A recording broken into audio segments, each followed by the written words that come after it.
Siz kaldırın ki bu tarafa gelsin. Evet, yavaş, dur. Ya Bekir be. Eğitim dur. Atışını yaparsın.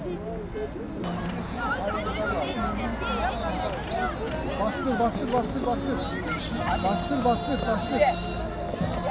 Geri dön, geri dön. Bastır, bastır. Aferin size. Aferin.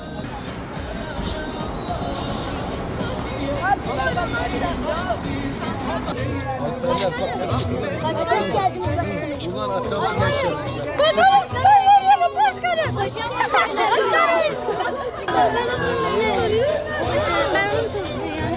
Başkanım, Annesinin babası rahmetli Mutlu.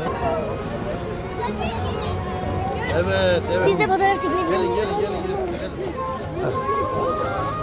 Var ya, Sayın Başkanım. Hocam gel yanıma gel. Başkanım, okulumuzu alsaydı. Hocam, her yeriniz koruyor. Hocam,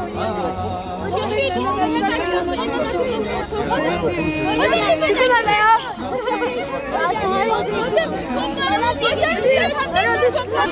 Okulumuzdan top yetişmiyor, top istemişler. Ne yapacağız biliyor musun? Hocam,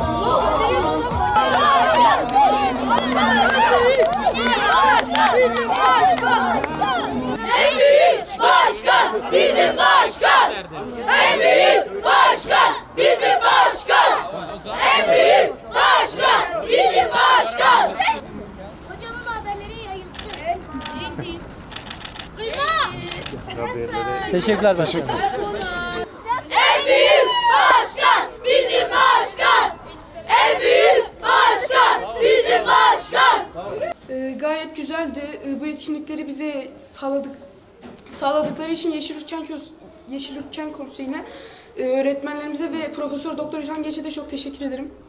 Çok güzeldi, harika bir etkinlikti ve bunu yapan öğretmenlerimize ve Doktor İlhan Geçit'e teşekkür ediyoruz. Öncelikle Profesör Doktor İlhan Geçit'e çok teşekkür ederim ve öğretmenlerimize. Bu etkinlikler çok güzeldi, çok eğlendik. Güzel bir aktivite oldu Ramazan için. Hayır.